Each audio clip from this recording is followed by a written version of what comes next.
All right, for this video, I wanted to go over one of the pretty simple concepts involving kinematics and our use of our kinematics equations. Just talk about graphing using kinematics. Um, most of these are pretty self-explanatory, especially when you apply the equations that we already know to the actual concepts on the graph. We usually will solve for three different types of graphs: a position versus time, a velocity versus time, or an acceleration versus time graph. And the only things that we really need to know, and if you just can commit this to memory, it makes this a lot easier. But on a position versus time graph, if we just understand the slope of the line is going to always equal the velocity. Now, as long as the slope is linear, then that just indicates that you have constant velocity and there's no acceleration in the problem. Okay, but we'll get to this example over here in just a little bit, but where you have a power curve or an exponential curve, now we're going to be accelerating on a position time graph.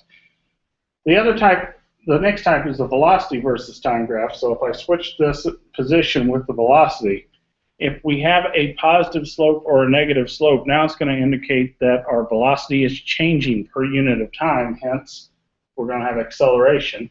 Okay, so the slope is simply the acceleration. And the area under the curve is the displacement, so it's how far you travel from one time period to another.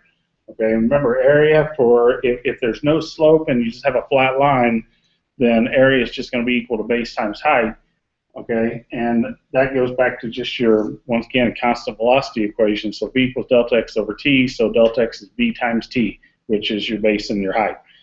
The one half base times height then for the slope, then we can see that, or I'm sorry, on the slope, the v over t, so delta v over t. So remember, for a slope, acceleration is v final minus v initial over a change in the time period.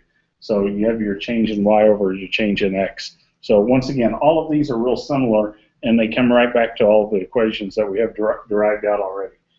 On acceleration versus time, now, for the most part, in an introductory physics class, we're always just going to have constant acceleration. So it's going to be uniform acceleration throughout. So almost every time we see an acceleration versus time graph, so you have your acceleration, you have your time here. Almost every time the line is going to be flat. And so there is no slope to these. So all we need is the area of this, and that's going to give you your change in velocity during that time interval. We have to be careful there because it tells us nothing about what the initial nor the final velocities are for that particular time change. But all it does is give you the change in. So it's the delta V in this equation here. All right. So we got to be careful not to assign any value. So your problem would have to state an actual initial or a final velocity in order for you to solve for the other one. Okay. All right. The last thing, and this one sometimes gets a little bit tricky, without having to apply any calculus to these problems.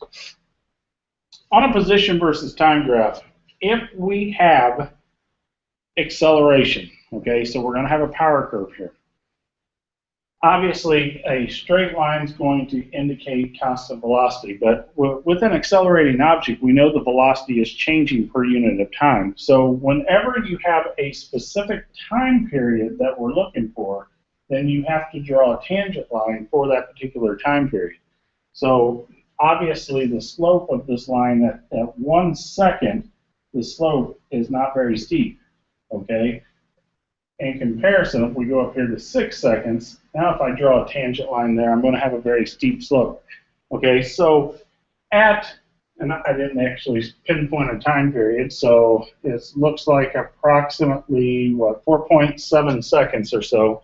At 4.7 seconds, if I wanted to determine what the velocity of the object is going from rest, or going from an initial position of 0 at the 4.7 second mark, I would draw a tangent line. Now, it's really important not to draw a really short tangent line. Use the entire space. Use the entire space, because then you're going to be more accurate with your final answer.